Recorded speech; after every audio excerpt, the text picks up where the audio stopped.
కులగణనలో పాల్గొనని కేసీఆర్ కుటుంబం తప్పుల తడక అంటూ అసత్య ప్రచారం చేస్తున్నారన్నారు PCC chief Mahesh Kumar Goud. BRS కు రాష్ట్రంపై ఏ పార్టీ చిత్తశుద్ది ఉందో ప్రజలకు తెలుసన్నారు. 10 ఏండ్ల పాలనలో రాష్ట్రాన్ని అప్పుల పాలు చేసిందన్నారు. ఆగమైన రాష్ట్రాన్ని గాడిన పెట్టేందుకు కాంగ్రెస్ తీవ్రంగా శ్రమిస్తోందన్నారు. ఇకనైనా బీఆర్ఎస్ నేతలు ప్రభుత్వంపై అసత్య ప్రచారాలు మానుకోవాలన్నారు మహేష్ కుమార్ గౌడ్. కుల సర్వే గురించి మాట్లాడుతూ ఉన్నారు. కుల సర్వేలో పాల్గొనని కేసీఆర్ కుటుంబానికి నిజాయితీగా నిష్పక్షపాతంగా చాలా సూక్ష్మకంగా జరిగినటువంటి కుల సర్వే గురించి మాట్లాడే అర్హత లేదు.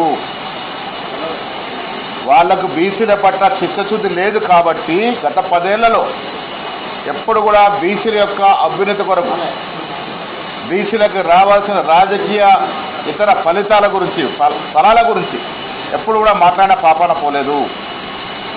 హడావుడిగా సెన్సేషన్ క్రియేట్ చేసే విధంగా సకల కుటుంబ సర్వే నిర్వహించి మీకు చిత్తశుద్ధి లేదు కాబట్టి ఆ సర్వే రిపోర్ట్ని మీ వద్దనే పెట్టుకున్నారు, అసెంబ్లీలో ప్రవేశపెట్టలేకపోయినారు. ఇది మీకున్న చిత్తశుద్ధి.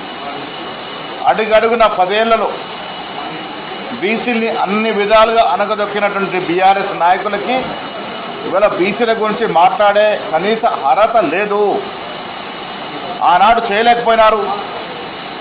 ఇలా చాలా పగడ్బందీగా కాంగ్రెస్ పార్టీ కుల సర్వే చేసింది కాబట్టి బీసీలంతా కాంగ్రెస్ వైపు చూస్తున్నారు కాబట్టి ఇవాళ బీసీల గురించి ఏదో ప్రేమ ఒలకబోసే ప్రయత్నం టీఆర్ఎస్ నాయకులు చేస్తూ ఉన్నారు. ప్రజలు, తెలంగాణ ప్రజలు, విఘ్నులు ఇవన్నీ కూడా ఆలోచిస్తూ ఉన్నారు. కుల సర్వేనే కాదు, ఎన్నో ఏళ్లుగా ఎదురు చూసినటువంటి 42% బీసీలకు రిజర్వేషన్ బిల్లు తీసుకురాబోతా ఉన్నాము.